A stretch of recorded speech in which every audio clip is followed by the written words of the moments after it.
So welcome everybody. So happy to have you here. Um, if you this is a live webinar with slides, and I'm watching my slides, my own slides. That's basically what I see here, and I'm so grateful that you're here. Just this work means so much to me. I'll say a little more about myself in case you've never heard of me before. If anything seems to be going awry during the presentation or during the program or questions that come up, you can put them in chat and I will hopefully see it and come back to it. I want to be with you on this. And what I see is my own slides. So not myself or you at the moment. And we'll just work with it that way. And any really important questions or burning questions for sure, we'll just take down the slides at the very end and share. Anyone who wants to stay. Okay, so welcome. This webinar is about key beliefs. I kind of think of them as belief systems, like that maybe have a different ways that we might sort of word them or articulate them or describe them. And hopefully it'll be of great help for looking at your own compulsion and ideas about eating, which are so stressful. I know they are. All right. So Byron Katie says this, and I will be speaking about Byron Katie because she's one of my main mentors, and I love her method, her simple method of doing the work, which is self-inquiry, watching the mind and thoughts, our belief systems, the way we're perceiving and seeing things. So if you've never heard of Byron Katie or the work, this is one of my practices and what I've spent a lot of time with. And I think you'll be able to follow right along. It's not so difficult. So Katie says this: my experience is that the teachers we need most are the people we're living with now. Our spouses, parents, and children are the clearest masters we could hope for. Again and again, they will show us the truth we don't want to see until we see it. One of the reasons I included that particular quote is because one of the things that I lived with was food, eating, and having a body, just like all of us. And it seemed to be incredibly contentious, very difficult, constant battle. So applying that same thing, one of the gurus or the teachers that I live with, food, eating, and a body, and how to make peace with this does seem tricky and difficult. So that's what this work is about and who this is for. The title of the webinar is 5 belief blunders that even smart therapists make that keep us eating, overeating, compulsively thinking, compulsively eating, overweight, whatever it is. Really, it's for those of us wanting freedom from obsessive tornado thinking or eating, no matter what we weigh, no matter what experiences we've had with eating, no matter for how long. And I like to say even smart therapists, because so many of us, whether we're therapists or not, have studied and trained and worked with the mind and emotions and wondering what compulsions are and wondering what habits are. And there's so much available. So I say, if you think you feel like you've been under a spell at times, a spell like when you're just taken over by the feeling of compulsion, then you're welcome here. Knowledge or not, well trained or not, or studying this or not, but most of us have. So in-depth study of food, compulsions, eating habits, here we are. There's peace available. So I'm going to share these 5 belief blunders, but I like painting this picture. Once we cover this, when we question these beliefs, it's possible to dissolve the off-balance behavior, the eating that comes out from the root the thinking, the way we're thinking, the way we're feeling. And imagine being able to relax around food in any situation, even if it's right all around you in front of you and there's ample food. And notice how to stop searching for the perfect diet or the perfect mindset, even. Kind of tricky, but interesting. Quit adopting this program of vigilance and control or willpower. Many of us know what that's like, diet mentality, that working with this problem from the outside in. I'm going to fix the behaviors. And that can work if you stay with it. But it's hard. A lot of vigilance or willpower required. And this is something other than that. So spell breaking, I like to call spell breaking in this situation. It's these stressful beliefs that we hold. I like to call them spells. Sounds sort of, magical-ish, but isn't that's what it feels like, that we're under a spell when we're especially in kind of our thinking about the problem. So definitely feels like a merry-go-round of suffering, very discouraged, renewed effort. And I believe eating, just studying eating, looking at eating, investigating it, being with it, can become an incredibly transformative teacher. It certainly has for me. So, as I mentioned at the very beginning, Q&A at the end. We'll just talk about anything that comes up, anything that's interesting, and I'll definitely be sharing about the Eating Peace program, just the format and the tuition that's here right now for Early Bird. So stay if you want to talk about that at the end. Also, just an invitation to turn off distractions if you're like me. I like to surf the internet. A reminder, we all know this, just in case. It's good to know. I'll have some exercises for you, so it's good to have a pen and paper or your device handy just to sit and consider, or quiet so that you can meditate. So we'll do just a few things together today. All right. This probably sounds familiar, either one or all of these things. I've definitely experienced this in my life. You start out periodically with a new resolve to quit the overeating. You get all that, you know what that's like, to feel that energy. Apply the tools, stop eating off balance. Whatever that is that we're doing, probably the latest thing.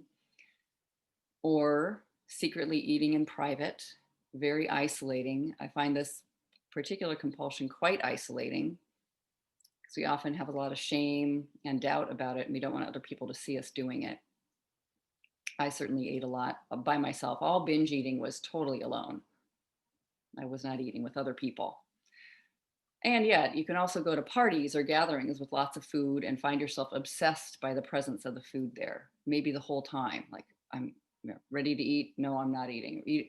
Talking to the people, not I'm not talking to the people. And even a voice of despair that says, you have so much education and training and nutrition knowledge. For those of us really well trained, coaching, health coaching, nutritionists, as I said, therapy, and still we can't get this eating thing right. Painful. So a little bit about me. Some of you know who I am. Some of you know I've been offering these programs, but in case you've never heard of me before, and here you are, I welcome you. And I'm not going to go on and on, but I want to say a few things. You can see me looking at my notes. All right. So first diet, I kind of like this picture that's on the screen. First diet in 1976, age 14.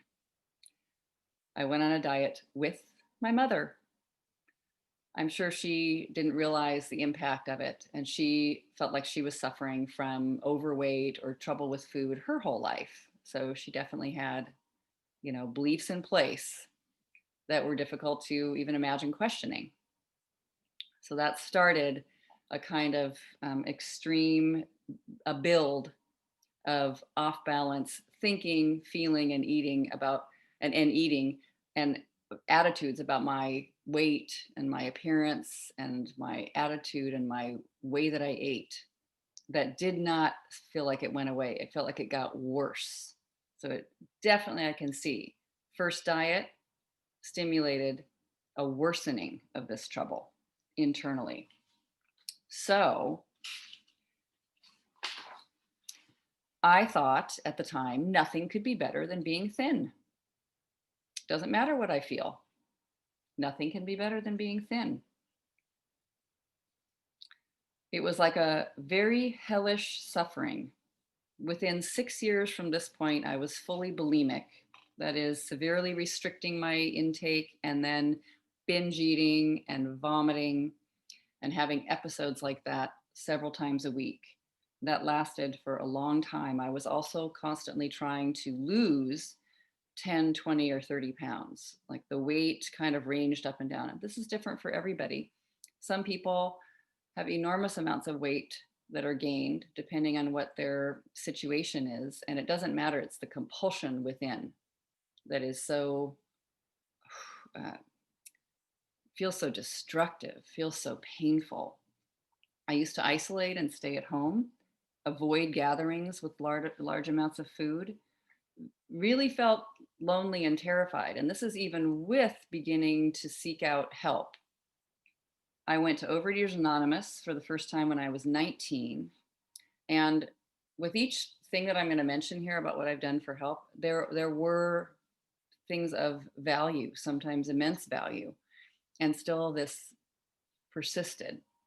Overeaters Anonymous, Weight Watchers, therapy, inpatient therapy, inpatient eating disorder program at Porter Memorial Hospital in Denver in the 1980s. I did a living binge free program, a program like a 9-month program at a place called People House, more therapy, Course in Miracles, 12 steps, context trainings, EST. I took the last EST that they apparently the last year they were ever offering EST. I was enrolled. Um, things helped, of course. It's great insights offered about the mind and emotions, and still obsessing about food and eating. I went to a group therapy program, and I like to mention that it's before I ever heard of the work or a clear self inquiry process that Byron Katie offers.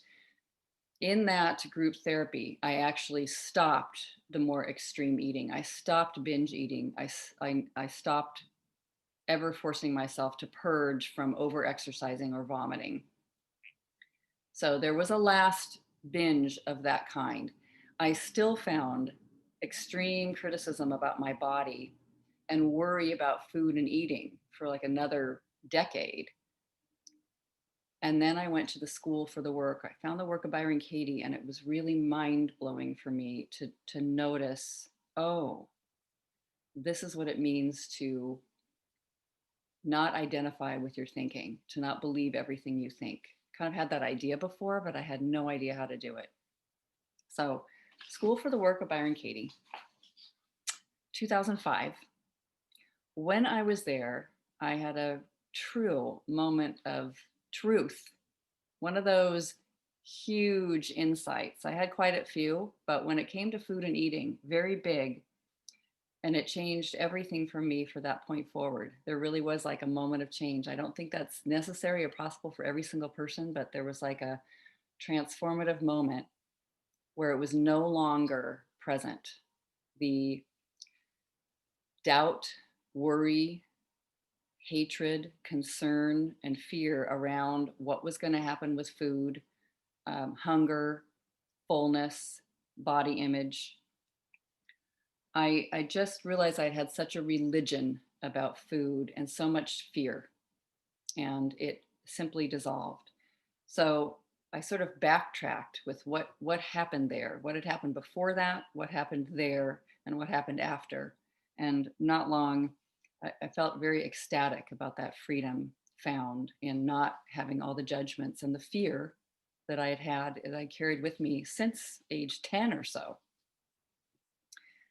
So, noticing that my thoughts were not truth tellers when it came to hunger and fullness and body image, amazing.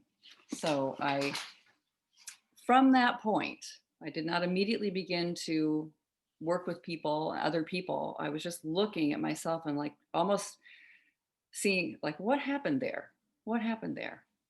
What did I find? What stopped being believed in my mind?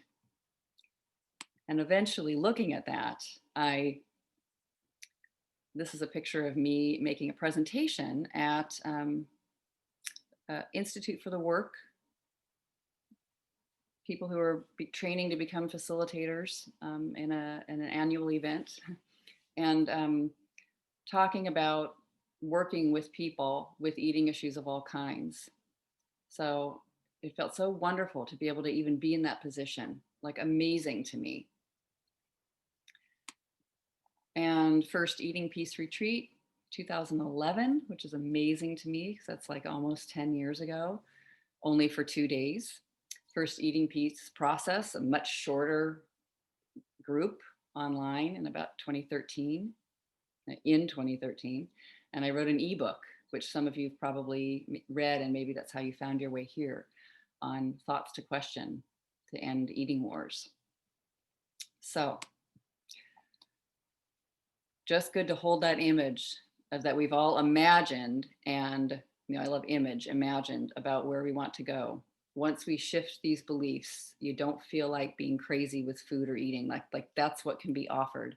The reason I like to say this is because sometimes there's experts, physicians, people that I've encountered that say you will always have trouble. There's always going to be trouble with the mind. You have to be vigilant. You have to be on the ball with your healing or your recovery or whatever. And I just don't think that that's necessary, not in that particular way.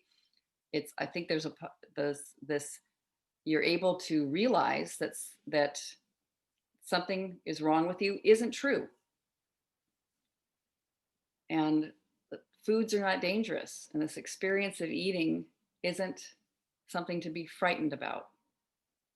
And we know in the experience of feeling in a human body and having feelings, it also isn't something to be frightened about. So we can eat with joy and peace that you might remember from when you were a child. I do know that some people who come into this work and have tried so much feel like they don't even remember ever having a peaceful experience. Even in their childhood, things were tricky and hard with food and eating. But probably when you were born, your natural humanity was peaceful when it came to food and eating. You're having a body. And so it's possible for anyone, I know it is, to find a sense of peace around this without shame or worry. Okay. In other words, there's a way out. Understanding the mind and eating behavior at the root. Yes, there's considerations for the physical food, but it's not all the enormous focus on dieting that we often experience to solve this problem. Okay. Belief number one. I kind of think of this as a two-parter. We begin to see this isn't safe. It isn't safe to have this body that gains weight, that has a body, that there's so much going on here. That person or those people or I myself cannot handle this situation when it comes to food or eating or having feelings, being alive as a human. But we feel like we're underwater and under a spell when it comes to eating, having weight, body. Many of us have noticed from our studies that our thoughts result in how we feel and how we act. But it's like we still were in there. We're under the spell. I'd like to mention spell. What is a spell? I really thought this was interesting to just sit with quite a few years ago. But the word spell, from the Old English, it's a story, a tale, an account, like magical power or enchantment, which it feels like for any compulsion. It feels like thinking can be like a spell, thinking about something, you're chewing on it, mulling it over, okay, it feels like you're in a spell. I love this, that communication, words, in whatever language it is, we call it that we're spelling the concepts, we're spelling words. So just to communicate, to speak, to share a story is a spell is cast. It's just, can we also question it. That's the power of the work or self inquiry. Can we ask, is it true? Like, and enjoy the suspension of belief in a moment, enjoying, we all love stories so much. A great story is so wonderful. A movie, fabulous. But noticing that it isn't true, especially when it's very, very stressful. Can we notice that it's not true?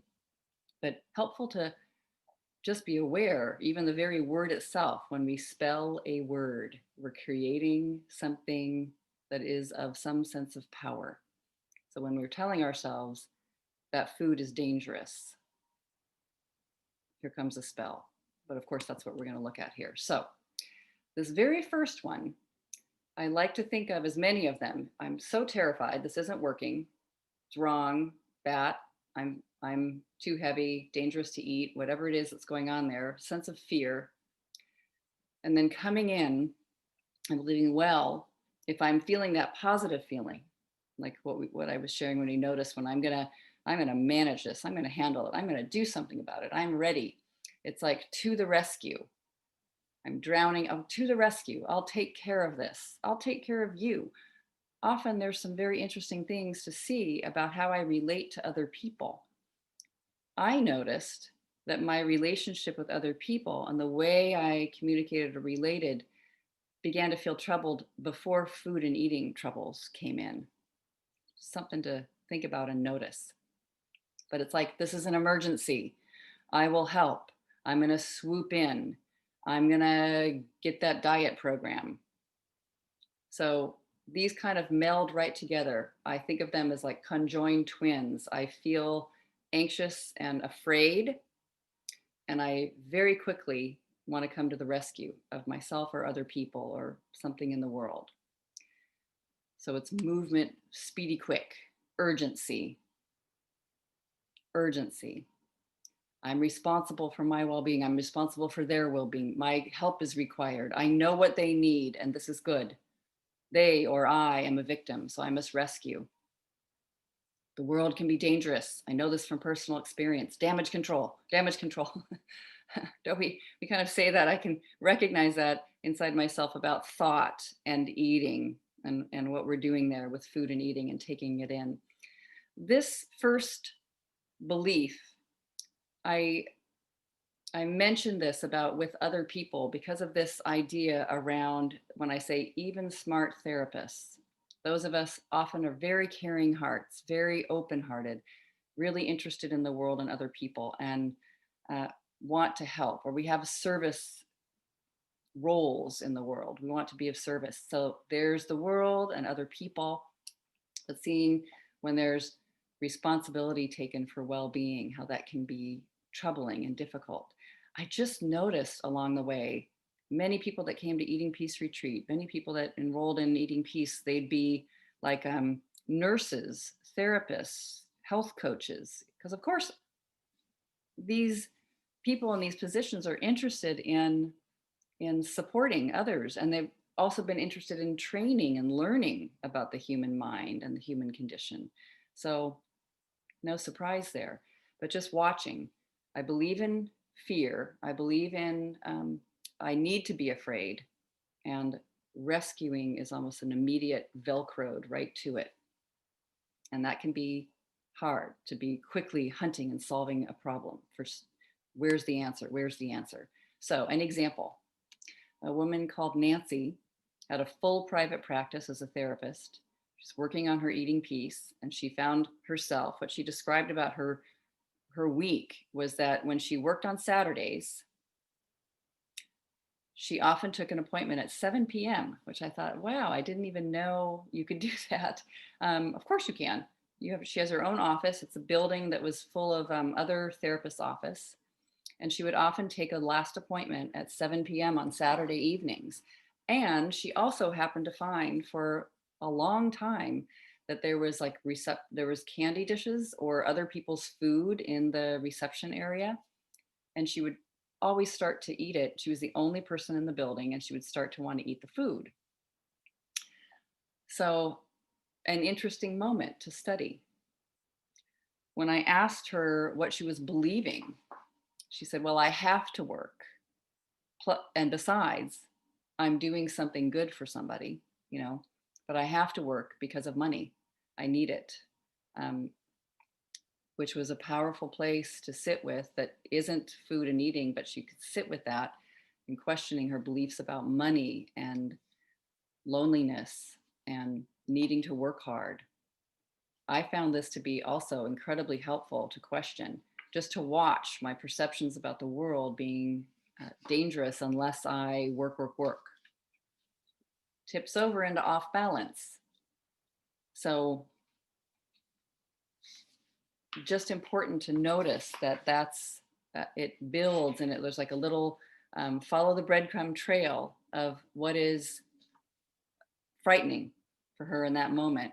And there she is, sort of enduring the situation and winding up eating, overeating, filling an emptiness. No choice. I don't have a choice here. So, Pima Chodron has this quote. I just love it. These moments and these experiences when we are believing this is frightening, this is worthy of being frightened of, and it's okay to be frightened. We're not saying that you shouldn't be frightened, but I need to fight, flight, or freeze. Like fight it, rescue, run. But Pima Chodron says this: most of us do not take these situations as teachings. We automatically hate them. I always hated my food and eating moments. I definitely did not take them as teachings. We run like crazy. We use all kinds of ways to escape. All addictions stem from this moment when we meet our edge and we just can't stand it. We feel we have to soften it, pat it with something, and we become addicted to whatever it is that seems to ease the pain. Familiar. Compassion is not a relationship between the healer and the wounded. It's a relationship between equals. So, just noticing a sense of compassion for these moments, compassion for ourselves and other people who appear to be in need in the moment, frightened, wanting to escape, and just opening up to this situation is a teaching moment for me. It's just to experience it. I don't even have to know the exact thing that's being taught, just to relax, even a little bit in the moment. It's an amazing way to work with fear. Okay, so the work of Byron Katie. Many of you who are here have probably heard of the work of Byron Katie. It's moderately well known. Sometimes I get surprised when people say, and I've never heard of it. I don't know what that is. What is that name? Byron Katie. That is her given birth name. But this is a picture of Byron Katie. And it's simply a modality of self-inquiry, probably most likened to cognitive behavioral therapy, if you're a therapist, which just means we're looking at what we're thinking and believing that causes suffering. And there are 4 questions, and then finding turnarounds. 4 questions and finding turnarounds for looking at what we think is terribly frightening, despairing, disappointing, sad. What I found was, even though the method seems like it's simple, it's 4 questions and we're asking them in a way over and over again and finding turnarounds. But this is really true, this practice, like meditation, when we question our thinking, our perspective, the world changes. How we're seeing the world actually shifts and changes, sometimes dramatically, sometimes in a tiny little bit that we might not even be able to easily identify well. It felt dramatic when I was at that first school for the work, because you're sitting for 9 days in the question, is it true? And noticing, that's the first question, is it true? But it can happen slowly, and it can happen in your life in a daily basis, just being aware of that, of the thoughts and the 4 questions. So I'll be sharing some of these with you. We'll do an exercise. Spell number 2, belief number 2 to question. So just taking a look at that, the fear. Spell number 1. Spell number 2, having this body. A lot of the fear from in the first perspective is about the body. For me, that beginning diet was really all about the body, wanting to be thinner. So these kind of get lined up very closely together. Really important. Some of you have done this work, like noticing, and really important to be aware of how strong it is that I believe the body needs to be a right way and it can be a wrong way. And then exploring that a little more. How do I know that? How is that true? It doesn't mean we're just throwing the entire thing out the window, like that health doesn't even exist or disease doesn't exist or something in a very extreme way. It's just noticing I have a body as a human being and the identification with the body. This body is who I am. And when I say this body is unacceptable, I'm believing that who I am is unacceptable showing up in this body. So, how do we work with this one? Seems so big. I love questioning the perspective of thinness and fatness. What I find in this one is there's a huge belief that thin is right and fat is wrong. We have loads of proof for it. And to sit with this work, of course, does not mean fat is fabulous and thin is terrible.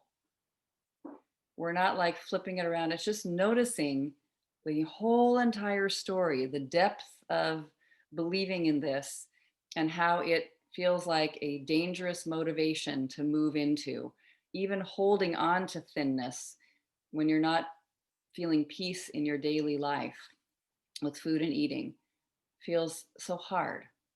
So, of course, lots of proof that thin is better and fatter is worse. But I found immense healing in questioning the belief that thinner is better than eating peace today. The way I held this belief, thinner is better, is that I don't care what I feel or think today. We are just focusing on thinner is better. I know it's true. I know it's true. So I don't care if I have eating peace in this moment today at the next meal. I have dread, perfectionism, desperation, and all that it doesn't matter. I remember because of my dependency on thin is makes me a good person, an acceptable person, and fat makes me a bad person, that I was on top of the world for a little bit if I looked and caught a glimpse of myself in the mirror and it was thin. Look at this, it's amazing. And felt horrible if I was heavy or weight. It was like disgusted with the image, disgusted. The drama, it's a catastrophe. Just noticing the extremes around this thinking.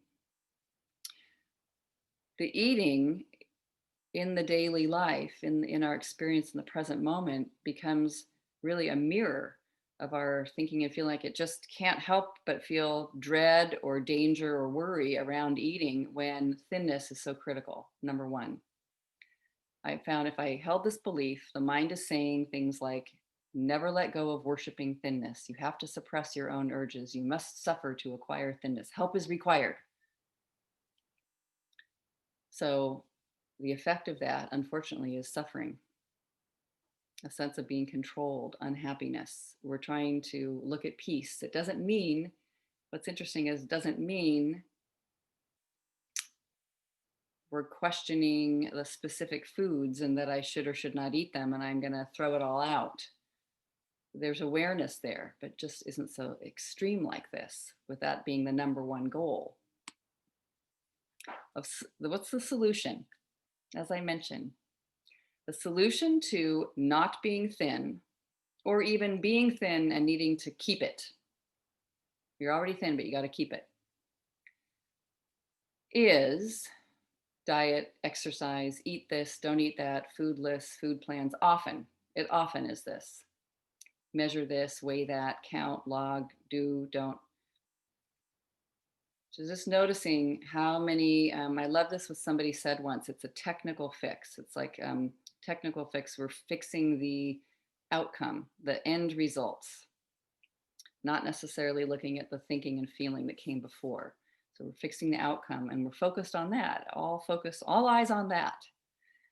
And it gets very, very frustrating and it goes up and down. I'm either on the wagon or off the wagon. Okay, so lots more, just an endless kind of train of being in this modality. I'm either on or off. There's a good way and there's a bad way. So, just as a little exercise, noticing the image that you see here on the screen, these silhouettes. It's funny how our minds will probably immediately go to what's good and what's bad, what's favorable and what isn't, what I want to be and what I don't want to be. And there's variations depending on who you are and what the story is. Just interesting to notice that we have it and it's very fast, very fast. So, watching this, we even think I better keep this thought, right? So that I know what's right or wrong. Like, who would I be? I'd be a crazy person if I don't know what's right or wrong when it comes to the body. So it's powerful to notice this perspective and question it, because you can find so much freedom then, no matter what your body shape or size or weight today. And it doesn't mean it isn't going somewhere peaceful. That isn't, you're not like on the way up, that you're in a mode of eating everything in sight. Like at the end, when you're, probably some of you have had that experience where you're actually thin, but you're just so tired of the efforting that you're eating. And, you're just thinking, I see the trajectory going up in weight. That it's wonderful to notice, can I find peace today in this moment without panicking, without all the panic, and not identify that who or what I am, the body that I am, is fully me and it means something about me in this moment. Here's the great series of questions to ask, as if you almost could approach it with a don't know mind. What does the image mean? Unedited. You can look at yourself, you can see those images that I just showed you, or you can consider yourself, looking at yourself in the mirror, which can, I know, be painful for some of us, extremely painful. I felt like I could barely do it. The first time that exercise was ever offered to me was when I was only in my early 20s or so, and I learned it from Fat as a Feminist Issue, this book that was written that was very interesting at the time. Had some of these ideas about questioning your perspective, the cemented belief about how things are and how they're supposed to be. And I could not do it. And then the exercise was offered again 20 years later, and I could barely do it again. But looking at ourselves in the mirror, looking at that image, or looking at the specific body part that you don't like. I would always pick my thighs, looking at those thighs. What does it actually mean? What do I think it's saying? What does it mean about me? What will other people think if they see it? What's the worst that can happen if this never changes? It's an incredibly powerful question. The mind might answer very quickly. What's the worst that could happen? I find to be able to question that we need to suffer about how the body is appearing is so radical. If the end goal does not become my appearance, but peace today, how exciting that could be for us. And it doesn't mean, how are you more likely to be in kind of a right sized body or right weight or weight that balances to whatever works for you, whether you're attacking yourself and freaking out and controlling things and putting food into categories of right or wrong today, or relaxing with what is today, feeling peaceful about what is. I also notice if you feel peaceful, you don't want to binge. And there may be foods that you actually don't eat. It's just noticing what works for you and what doesn't without all the literature. So, Byron Katie says this beautiful quote: everyone has the perfect body. It's like right now in this moment. If you weren't able to compare your body to any other, what could possibly be lacking? Without the mind's comparison, no one can be too fat or too thin. You might hear your mind objecting. Wait a minute, I am too fat. Da, da, da, da, da. But just holding it, listening, it's not possible. It's a myth. Comparison keeps you from the awareness of what is. If this body story were true, it would mean that no fat person could ever be self realized, no one in a wheelchair, no one old or sick, no one who's not beautiful. That would leave out practically the whole human race. Under this theory, none of us would have a chance for freedom. People think they need to get their life perfect first, and then they'll have peace. Can we just do it from here now? It does not mean I'm resigned and I will never be thin or balanced. Could be that if I can do it from here now, today, the body will wind up following, maybe faster than you think. I really find freedom comes from investigating these beliefs about eating, about foods or certain specific foods, and about body image and how these fit into our perception of life. So we've learned to believe the body's appearance means, acceptance, connection, or rejection or abandonment. But we don't have to believe that stressful story, I need to be thin, like with aggression. Interestingly, we can even begin to question, I need to be healthy or I need to live. I know that sounds pretty out there, but let's say I have a diagnosis of some kind of illness. If I question, I need to be this other different way, I'm comparing, and it can begin to stimulate fear, stress, and suffering. And even I need to live is, in the end, not going to be true for any of us, right?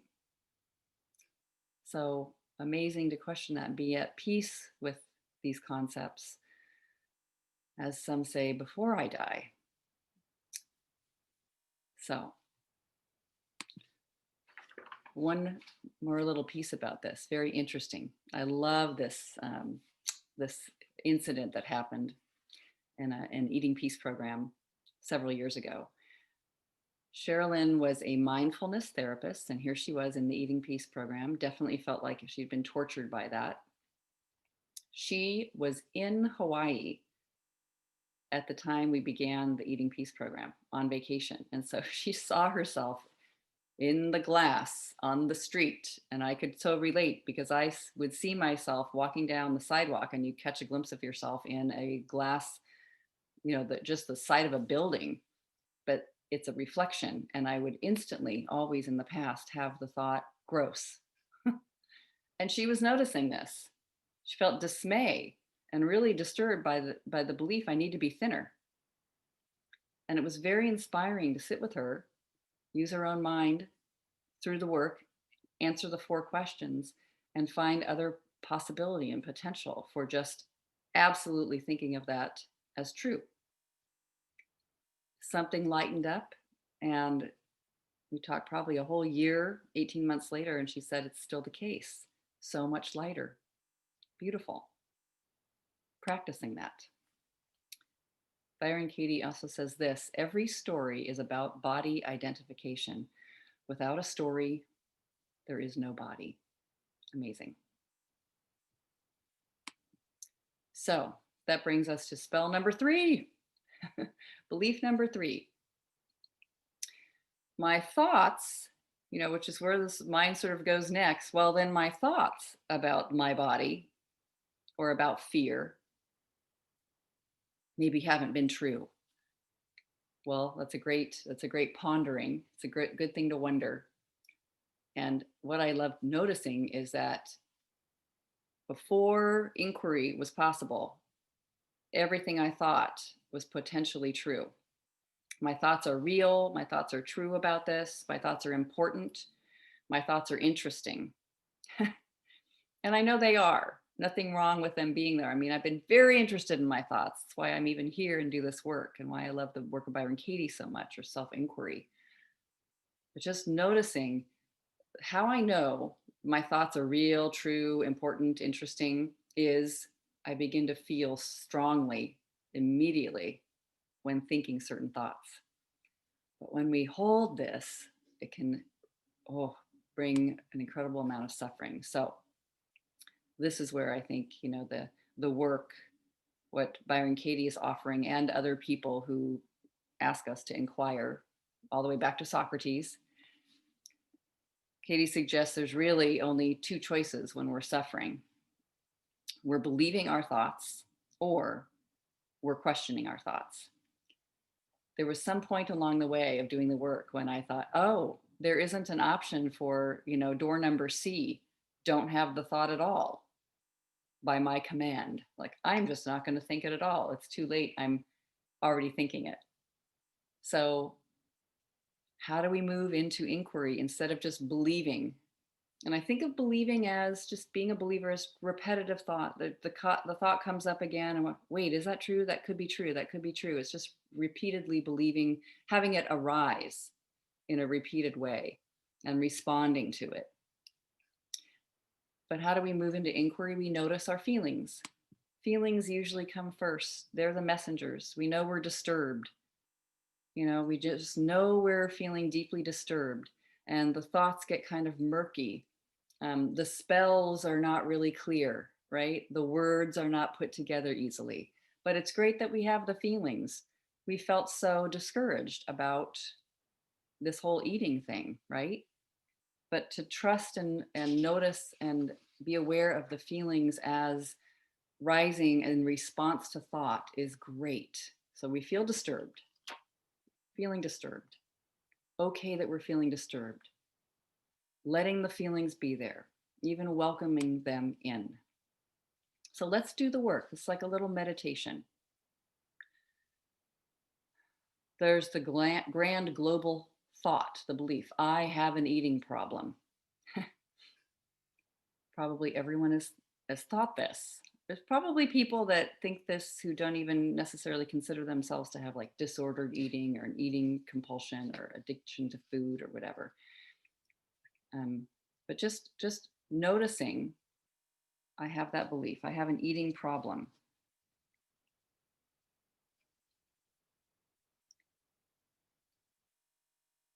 So let's just do the work on this. So the question number one is it true? You can even consider yourself looking in that mirror or remembering having a binge. I have an eating problem. Is it true? The mind might say immediately, well, of course, that's why I'm even here. That's what we're looking at. I love there's a second question. Can I absolutely know that that's true? I personally find a no simply because it's not there every moment. It hasn't been there every moment. I'm asleep sometimes. I'm attending to other things. We think of ourselves, we'll say words like, I just eat constantly, nonstop, all the time. And that's not even actually true. I have an eating problem. Can I absolutely know that that's true? And it's okay if your answer is yes. What happens when you think it? Just notice the gripping feeling, how your feelings respond. I have an eating problem. This is so terrible. It'll never go away. That's who I am. I'm identified with this body. I'm identified with my thoughts. Immense suffering. Often the decision, like, I got to figure this out. I'm going to go on a diet. I'm going to do whatever. I'm going to go on a diet. I have an eating problem. I have an eating problem. I have a willpower problem. We just see the reaction, the response, the results of this thought. And now consider, who would you be without the thought? That's question 4 of the 4 questions. Who would I be if I couldn't have this thought in the moment? I don't always have this thought in the moment, as a matter of fact. Who would I be without the thought, I do have an eating problem? For sure, absolutely, hands down, forever and ever. Amen. What if that wasn't the case? I'm still noticing, I'm not in denial. Noticing, I notice that as I think about all those years for me. There's something disturbing happening. It's okay. But who would I be without the thought? That young woman has an eating problem.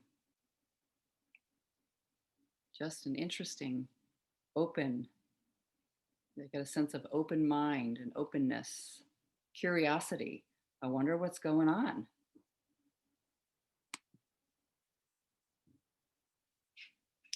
So now we do an exercise at the end called turning it around.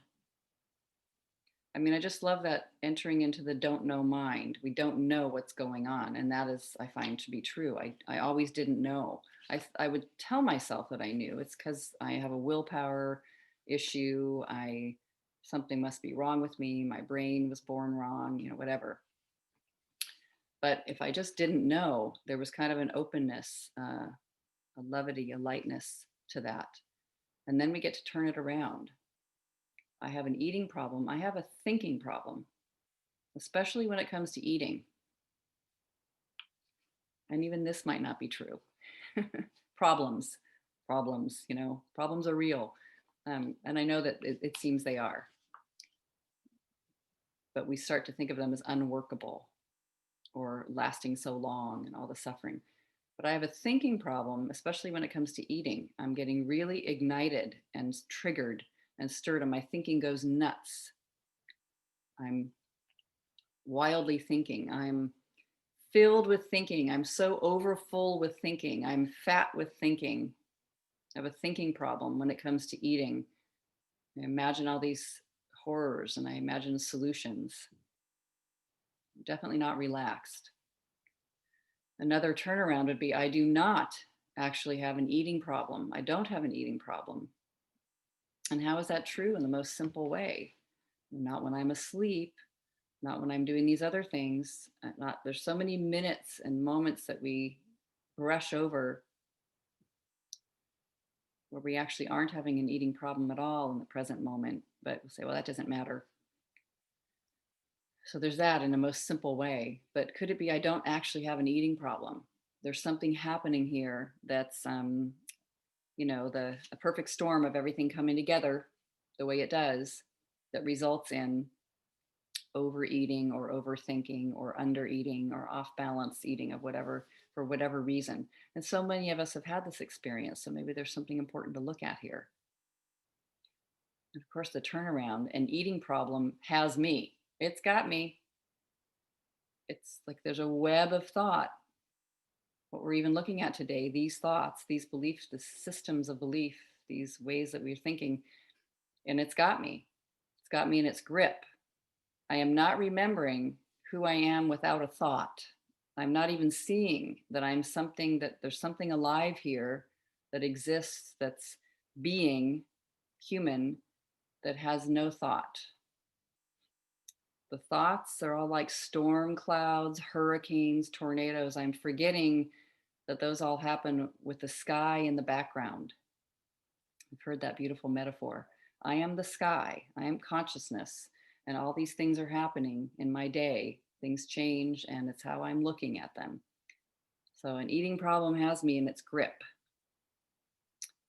It's not all of who I am, and it's not permanent. It doesn't completely last. There's always the end of a binge. I think we're binging, I'm eating all the time. That's not even true. So, wonderful to just notice this and wonder, because some of these we do the work, we answer the 4 questions, we consider, we meditate in that. But what if we could be okay right now with what we inherently are? in the raw material that is this, a human being, and notice the thoughts I'm thinking may be entirely outdated or exaggerated or false. They may be scaring me. There's the thinking. Often thinking is sort of old, repetitive, applies to yesterday. But my thoughts and my body, like the belief number two, are not who I am. They're not the all of me. They're not everything that I am. There's a presence here that isn't my thoughts about my body, about food, about eating, and my body itself. So Katie says this: put on paper the part of your mind that is saying these things. Chatter, chatter, chatter. You can't stop the story inside your head, however hard you try. It isn't possible. That will just require willpower, which never really ends up working. But when you put the story on paper and write it just the way the mind is telling it, with all your suffering and frustration and rage and sadness, then you can take a look at what's swirling around inside you. You can see it brought into the material world, into form. Awesome. So it becomes more simple. I write down, I identify the spell, I write it down, using the words that I would say, no matter how immature or tantrum like or difficult they seem. I write it down and I take them through the 4 questions. So, an example of how all this gets woven together, I think it is powerful to mention. This is before, it was early, a first person that I began to work with before I made any classes or programs or did a retreat. A woman named Lynn came to work with me. She had lost 100 pounds in the past, and I think more than once, like many of us have had that experience, the up, down, yo-yoing on the weight scale. But we looked at what happened for her when she was down at the thin point that she thought was the right place to be. And she described how when she grew thin, she had other things that she told herself about food and eating and connection. So at her goal weight, she thought, this is a good time for me to date. I'm worthy of dating because I'm thin, which really hints and shows us what we believe about thinness, meaning connection and love from other people. It's like tied to it. But I'm acceptable. I'm in a date. And so she got involved with several different men. And then in stress and exhaustion, she gained all her weight back. I mean, she just noticed it was like this turning point of not liking that experience. And it was important because we identified it and began to do the work. It's like connecting with what was really painful, what felt frightening, what felt like full of suffering. Most of us will say it's fantastic to be thin, but there were actually things behind, floating in the background for her based on experience. So there's no wrong about it. But thinness was not necessarily that safe for her. So looking at that, she had a more relaxed perspective and didn't want to scare herself by getting thin like that in that particular way again.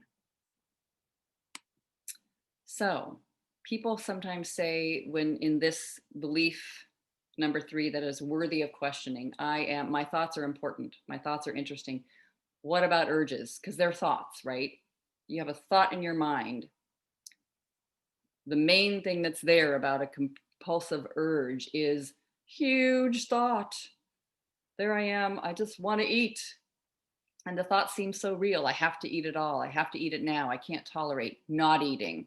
Think about something else. It'll be like yelling at you. Nothing is as good as eating something right now. So just noticing that they're like a fire alarm. They're screeching and screaming and going off. And sometimes they say, like, even just asking, oh, what's going on, honey, with compassion. Even a drop of allowing that moment to be a teaching, like, wow, I am really freaking out about food in this moment.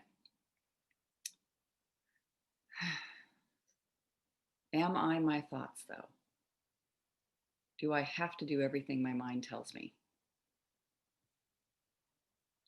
Who would I be without that thought? Who am I? What is present that isn't an urge? Am I okay even if I have a thought? I like noticing that we have so many thoughts that we don't actually believe or that we don't do anything about. What if I wasn't as interested in those thoughts? Just like, okay, just noticing. Maybe these aren't so significant. Often I would say when I have a thought about eating and then immediately this gripping feeling of defense, like, don't think about food. No, I don't want that thought about food. And it would sort of be like very important, very significant that I'm thinking these thoughts about food and eating. And avoid it. Do your tools quick, panic. Just like what a different space to be in, to just let those thoughts be there, like just doing what they do and allowing them to be here, welcoming to be here. Sometimes we'll say this is about noticing. All this work is about noticing the contents of the mind and what it means to not believe, even studying and wondering, what does it mean to not believe something's true? And sometimes the mind will say, just noticing isn't going to do any good if your mind is like mine.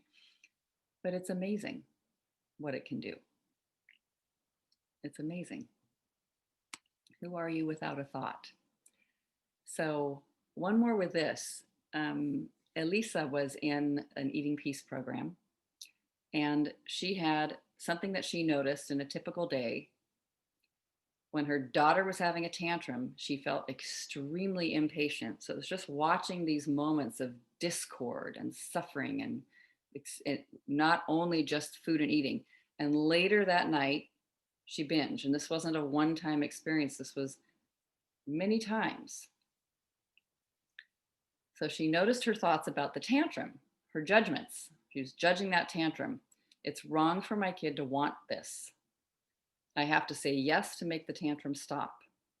I can't say no when I feel upset and I'm having a tantrum with eating and food. The only way to stop this tantrum is to say yes. And she just got to look at tantruming. It was right there in her life, and looking at how it matched the way she was with food and eating later. So even if you've never had a child yourself that you've been in cared for that's had a tantrum, just think about the tantrum feeling experience of believing that what you're thinking is the truth and it's interesting and important. And just seeing, how do I make strong feelings go away? They aren't comfortable. We can question, they have to go away. Is that true? All right. So her turnarounds were, I'm in favor of. I approve tantrums and demands. It's okay that they're there. I approve. Let them be here. They're already there. It's good for the mind to say, it's all right that they're happening. Within, without. It's right to want food. I love noticing that we are dictators sometimes to what we want or don't want. And in ways, we aren't in charge of what we want. Like, it's too late. We already wanted something. We'll say, you shouldn't want that. I'm like crunched down and aggression, and I'm angry and violent with myself. And you already wanted it.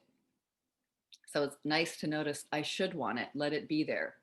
And I can question that I have to say yes for the tantrum to stop. I have to eat something for the urge to stop. Is that true? You just the way and Alyssa know that the 5-year-old doesn't need, the only way for the 5-year-old to stop tantruming isn't to give her the shiny toy. We know that we watch children and it just passes and they forget about it and they realize they're not that interested or whatever. They just move on quickly. What she noticed in the turnaround was, I have to wrap my arms around myself with compassion, just like she felt towards her child once she inquired and didn't feel so aggressive about it. The way to stop the tantrum is to be with it, stay present with it, not against it, not make it go away, not fight it. It's an experiment you get to try. So, quick summary of these first 3 ones so far. We notice the belief that the world is dangerous, food is dangerous, danger, danger, danger, and the tendency to become a rescuer or a super giver. Second one, body identification. You can call it identification crisis. I like that. Identification crisis. I am my body and it's bad. Questioning that, we're looking at that. And the third one, my thoughts are true. My thoughts are true. Using the work of Byron Katie to question our thoughts. We don't have to believe everything we're thinking. There's something here besides thought. Good news. So, spell number 4. Wanting is wrong. Notice that that was found in that example I just gave of Elisa. Wanting is wrong. It's bad. It's unfavorable. It needs to be avoided. Don't want. Such a strategy. This would be really difficult. This would lead to me starving myself. I know I just won't want food at all. I'll just get to where I'm really comfortable with hunger. It flips you the other side. Don't want. Katie says this, many spiritual paths, I'm told, take a stand against pleasure, but life becomes difficult when you are against anything. It's painful to have an enemy. It's the war with the self. Wow, what a thing to think about. So, there's the dictator. Control is often what we'll think of, I did all the time, as a solution for a wanting spell. So I was drawn initially. It's better if they tell me what to eat because what I want is too much. If I'm left to my own devices, I'm out of control. I have got proof for that. So I must follow the rules. This doesn't mean having structure or balance or rules doesn't work for you. There's some people that weigh and measure their food for the rest of their lives and they just simply feel comfortable with it. That isn't wrong. It's what works for you. That wound up not working for me. I mean, I just didn't really want that ultimately. It's just not the way this one was hooked up. But if nothing's wrong, then it's all okay to notice. When we have rules and regulations like that about what's right and what's wrong, then we feel horrible when it's not met, you know? So control as a solution for the wanting spell is often where the mind will travel.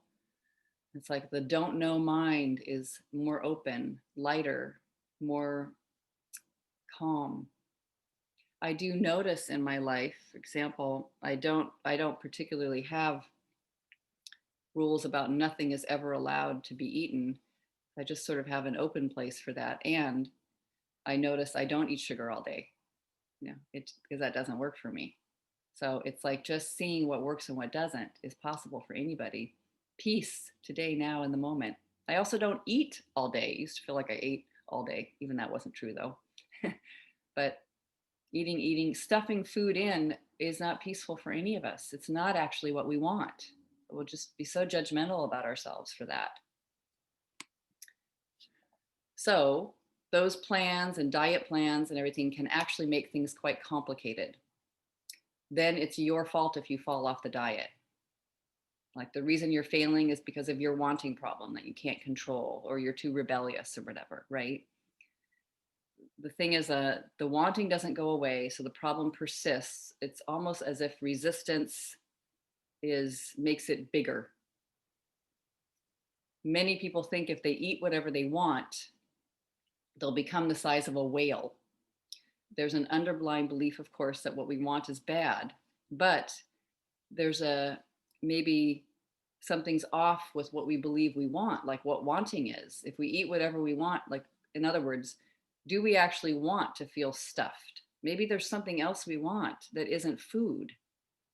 That was sure true for me. I didn't want to be binge eating. It's why I was wanting to study and wonder about food and eating, and probably why anyone is here who's here. So, self-inquiry. 4 questions. What I want is too much, so I need control. Fantastic to question. I find control is sort of sitting in the old way. It doesn't mean something like if you're vegan or this is your approach to food, or a raw foodist, or somebody who doesn't eat certain things like sugar, you're a diabetic, whatever, uh, that you shouldn't be. You know, if that leads to chaos, it's less peace, and then that's the old way, kind of labeling everything as right or wrong. So it's just simply noticing this effort at understanding and getting the right answer and letting go of that. We're just interested in what works. So I like this imagining, like with this, because we sometimes have thought so clearly, I know exactly what works and what we're supposed to do, and then I don't do it. But everyone's been to buffets, and sometimes people with food and eating issues think buffets are the most dangerous, difficult, hard place to be, because you can just have unlimited food. It's all right there. And, you know, so we don't even go, or it's terrible if we do every time we do. We know what that's like. I remember it well. So if you just imagined coming from another planet, and the day that you arrive, you say you have a body, you need to eat, thin is better, fat is terrible, not eating makes you thin, eating makes you fat, you better watch out. What does it feel like to be at the buffet if these are the thoughts, the primary thoughts that rise up to the surface? Very important thoughts, very, thoughts that are really, really, really important to continue to believe or look. I mean, it's just not a good experience. If we don't know any of that is true, I love the experience of setting, walking into a buffet, or like, and looking at all the people and seeing things that are not just the food, not just the dangers that rise up, not just the uncomfortable feelings, not think this is going to be a bad situation, without the thought, I better watch out. And it's like, I'm safe, I'm okay.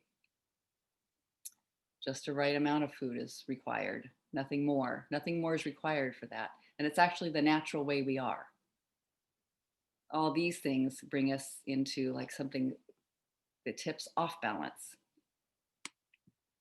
So, case study on that, just an experience.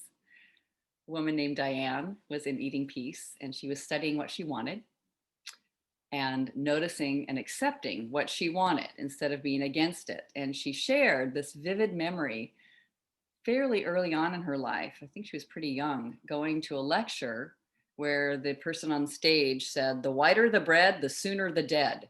And it was like, oh, very scary. And she realized she just adopted that, thought it was true, believed it's true. And, maybe that kind of thing, white bread, wheat flour, doesn't work for everybody, but it's like such a frightening thought, scaring herself with it. And when she noticed herself letting herself want what she wanted out in the open in front of the world, green light, not to have all that shame and secrecy, she actually noticed that it was okay to have it, and it also fell away as something that she was eating so often. I found that to be true also. So this brings us to the last one. There is something wrong. There is something wrong with me. Such a personal, intense, sharp, and violent thought. There is something wrong with me. I have that eating problem, and there's something wrong with me. There's something wrong with me, with life, with compulsions, with the way I am with food, with the body. In the most simple way is just noticing there is something wrong rising up in the mind. Something wrong. Just notice what happens when you believe there's something wrong. Usually we quickly think, I have to do something. But what happens? What happens? There's something wrong. I mean, I just notice immediately like a fear in the heart, or a heartbreak, or despair, or sadness. Just noticing the persistence and the regularity of that thought, and how it's come back over and over. And I've done this work with, even when food and eating relaxed and that was no longer an issue, noticing what's wrong in other areas. Wow, this happens a lot. I think something's wrong. There's too much of something or not enough of something, just the way I've been with food. So I love this question 4 is really using our imagination to wonder and not warn about the dangers of life. Wonder. I have noticed this mindset around food and eating and dangerous and fear. These beliefs have sometimes been in place for years. It's okay that they have been. They've been there, repetitively thought. So they determine, think, feel, act, have. So I think something, I feel something, I act so quickly, and then I have the results that I've got.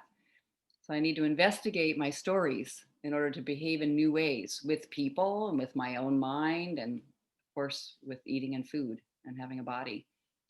I just notice when I'm questioning my suffering thoughts, those voices in the head, eating becomes less interesting, or eating becomes not interesting at all in any off balance way. So, another quote from Katie, she says, "You are the storyteller. You have become the stories you told yourself. And what you are, and you are what lives prior to every story." Story, suffering. Inquiry, no story, no suffering. Freedom is possible in every moment. It's a great, simple meditation. Who would I be without my story? Eating, food, body. So let's just stretch a moment. I'm going to do one more thing here. Awesome. So let this be a meditation. I find this very helpful. You can find this right now, wherever you are today, whatever time zone you're in, wherever you're located, whatever you've experienced with food and eating. Imagine all of your foibles and emotional difficulties and arguments with eating and having a body are not problems to be fixed or crushed or hated. Strange, right? It's like, wait, why am I here? And also just an interest in noticing off balance, curious. Who are we without our thoughts about eating and shoulds and shouldn'ts and hunger and fullness and fear? I need to eat now. Is it true? I'm too fat in this moment. They only need me because I'm helping them. I'm lonely. Life is tough. I have no pleasure except food. I've heard that one. Is that true?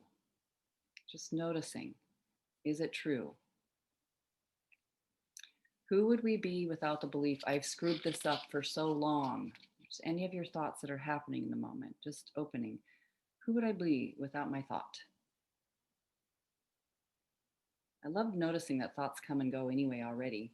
They're not there all the time. So, 5 beliefs. It's not safe, rescue needed. Body, false identity. My thoughts are important, they're real. Wanting is bad and something is wrong, in a nutshell. And I know they're big, they're wide, they're big, they're repetitive, they're strong, it seems like, right? Question anything I say. But here's the turnarounds to these to find a little rest today. Things are okay. This is safe. I'm safe. They are safe. Safe in the presence of food. Safety's here. My body is okay. My thoughts about it are ugly and fat. Not my body ugly and fat. My thoughts about my body are ugly and fat. I am not my thinking, not about food or eating or weight or binges. It's just thought. The thoughts don't mean anything serious all by themselves. If I want something, I want it. Too late. If it's wrong, it already happened. I'm not against wanting. I'm free to choose. I'm free. something is right with me and with the world. Just noticing it's powerful to just speak of it this way, to hold it in this way. It's like these are spells again because they're using letters to create, to spell a word, but how wonderful to have it be this open-ended, open-minded, relaxed place. I find peace is actually more natural. It's a peaceful, open-minded place. Pema Children says this: when we touch the center of sorrow, when we sit with discomfort without trying to fix it, when we stay present to the pain of disapproval or betrayal and let it soften us, these are the times that we connect with bodhicitta, enlightenment, freedom, love, love. So this is why I do this work, because it didn't just stop with food and eating. It kept going. It kept going as a practice. And I would think, I don't even want to do the work. And I would still like, is that true? And come back to it. And just noticing the results that I had in my life, and then kind of engineering it backwards. What am I thinking? Then what am I feeling? Using my feelings to be the open door to understanding what I'm thinking. Watching all the other things rise. Not enough money, not enough time, too much work, too much disagreement, anything. Continuing to question, letting life show me what to question. No compulsion needed to dampen or fix or help. So I really find this self-inquiry frees people to become powerful in their lives, open, powerful change agents. It's a nice word. Just love in the world, unconditional love. So of course I love doing this work. So eating a peace experience, like watching this horrible torture with eating issues and weight and all of it, just began to become, of course, like this key place, the doorway in to the internal life and self-inquiry. So I began to notice, I didn't do it at first. I did the work with people on other things, not food and eating. And then here comes food and eating, because I'm interested in healing and peace around that. So doing the work together, noticing who we can be without believing our thoughts is very important. And all the shame that tends to arise around food and eating is so strong, can feel useful to connect with other people around that. Whether you would take a program with me or just find others, it's healing. I think it's possible for everyone to know that they're free. It's about recognizing it and relaxing the thinking so our actions can relax. So I'm going to share a little bit about the Eating Peace program as promised, and probably sprinkle a little more in about about questioning these 5 places, these places that are all very worthy of self-inquiry. So that's okay with you. Speak a little more to that. I think some of these, when we hold those 5 beliefs, those beliefs in place, it can create a lot of isolation and shame. And so connecting with other people in whatever way you can in your life to do the work together on food, eating, body, noticing, compulsion is isolation medicine. It just drops all that sense of isolation. A huge help. So I highly recommend it. Connecting with people on eating issues and the Eating Peace group that I've made and offered over not that long of a time, only a few years, but it's for those tired of the sticking on the diet plan and kind of stopping there, and often for those who've tried every other kind of solution and we really want to look at this this process of self-inquiry, mindful awareness, changing one's mind, looking at this thirst for truth around what the problem is with eating, finding healing and peace. Even experts around nutrition take this program. So that's who it's for. That's what this is about, self-inquiry and all these thoughts. So In a way, your life is a unique course already. I know I'm creating a course here. It just happens to be this around the eating piece, but just see, could it be that what is being offered for you is a teaching experience? Remember that from the very beginning. We're looking at this problem that we have as a teacher. Doesn't that change things instead of needing to shut it down? So, even just your own experience, wherever you've been, whatever you've done so far in your life, teacher, when it comes to food and eating and having the body you've got. Could we end the wrestling with food? Be interested in that. And it's okay that it's still here, but looking at what we're believing and thinking that causes war, internal war with ourselves, with our minds, with life, with food. In a way, that's what this is about. So we look at that in the Eating Peace program, and you can even take these topics and look at them in your life, just sort of with the baseline, what's going on when we get off balance. How do we break these spells? It's really the 4 questions, using the 4 questions, looking at what the spells are. What are we saying to ourselves? What is the mind speaking? What's it talking about? How we disapprove of our feelings. We'll say, no, can't have them, don't want them. Open to them, letting them speak, letting them show us what we're thinking. All those body beliefs and just imagining dropping them and not gripping so hard at thinness, boredom and emptiness, just a sense of dissatisfaction that can lead to eating. It might not be binge eating, it's like graze eating, just filling an empty hole, filling something. And then also trauma and love. Some of us have experienced immense trauma, and noticing that spark of fear or geyser of fear that's created in our lives when we consider what we've been through, and wanting love, wanting peace on that, wanting truth on that. So some of us have eaten out of traumatic experiences. We look at that. And then just living in the peace zone, daily peace, daily inquiry. Who am I? It just begins to happen naturally. Who am I without my argument with reality here?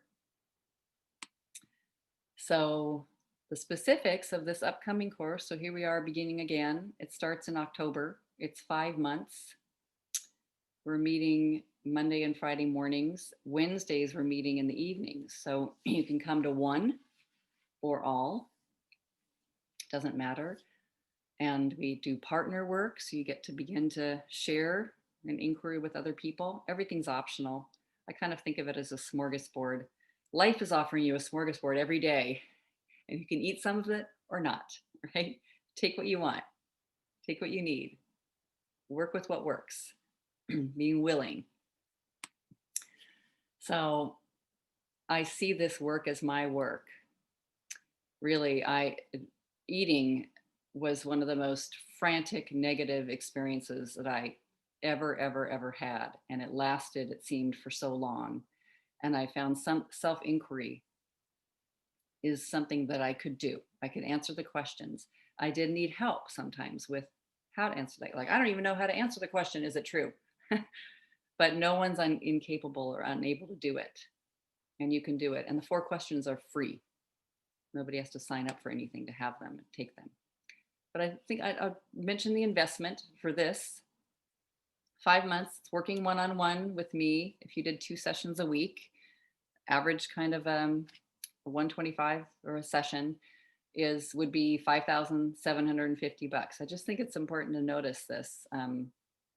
Outpatient emotional eating groups are often $1,000 a week. They are covered by insurance sometimes, and a lot of good can be done through those. People find healing. I found a lot of in my own group, right? That wasn't about eating, and I didn't know the work of Byron Katie yet. Mindful eating programs, they have a big range, $500 to $9,000, and inpatient programs like health stays. Somebody was telling me that she went to a health place that did, sprouts and greens and enemas and all kinds of stuff, and felt so cleaned out and so wonderful. And I think it was $15,000 for 3 weeks. But then she was out of that program. She couldn't live there forever. So helpful, but how do we live ongoing in our lives, with any of this. So for this work right now only, I'm so funny. It's like that sounded like a sales thing. I just want to let everyone know that right now until October 10th, it's half the fee that it has been, which is $997 for the 5-month program or 6 payments. So you can do a payment plan. And just inviting everyone who's interested. There's a few days before it goes to normal price. Just go to workwithgrace.com. It's right on your screen /eating peace experience. So let's see if there's one more slide. When you go there, you pick and see which button, depending on if you want to sign up.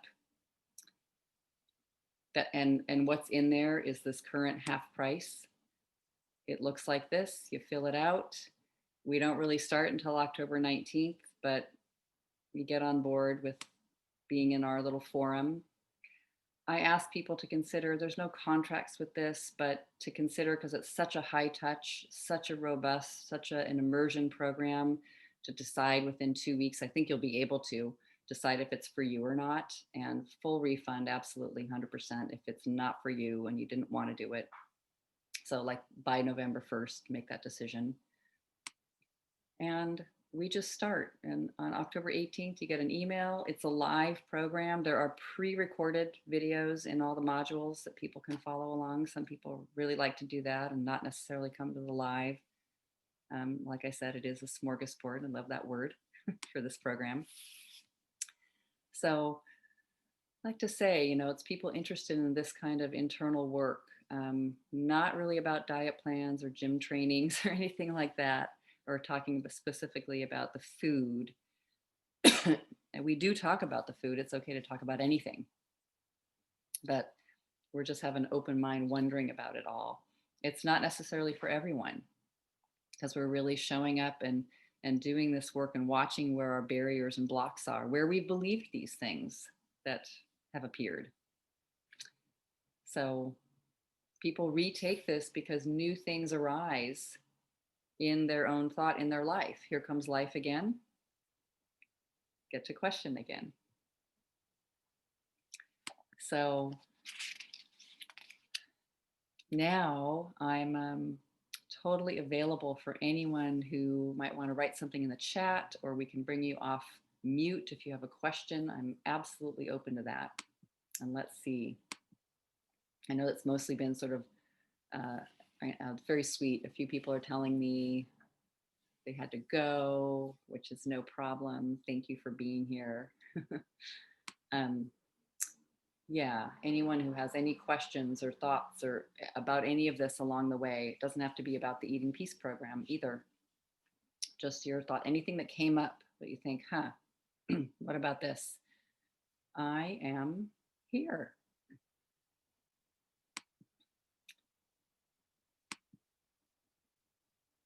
And I think I need to turn off something just in case you want to come off mute. Yeah. All right, it should be open. Anyone can just pop off there. You can unmute yourself if you have a question, an important question, or anything you want to share. And, it's been a while. We've been here for a full 90 minutes as anticipated. Yesterday, on the first time I went over and I chopped out things, just gets very, so much information and all this. So thank you for staying and being here the whole time. You can email me about anything. I mean, I'm eager for people's questions. I always like to see what they are. grace@workwithgrace.com. And some people who found their way here to this webinar are in a free Eating Peace Facebook group. And I confess, I am not on Facebook a ton. Post things there and whatever, but I don't spend a lot of time there. So I go in there and I look, and people ask questions, and they're fabulous questions, and it's private, and people get to share about eating or not eating. Just a public, what is that? Not a public group. It's like a private group for Eating Peace, but it's not part of any program. It's just the Eating Peace program. So if anyone is interested in being in there, I eventually come in and look, I'm checking at least weekly, and I get great questions from that group, and people doing their work right in front of everyone. So, okay, I think it's a chat. All right, Linda shares. Thank you for this. I enjoyed it. I'll keep it in mind. You are so welcome. Yeah. Good to have you here, everybody. Wonderful to have you. Just notice and watch that mind. Is it true? Who would I be without this experience? Experiencing peace right now today, even though I weigh what I weigh or I've had the trouble I've had. Who would I be without my thinking? Just noticing the natural peace present. Natural peace is available. Don't need to have stress. All right. Lots of love, everybody. So grateful. Appreciate you being here. Take good care, everybody.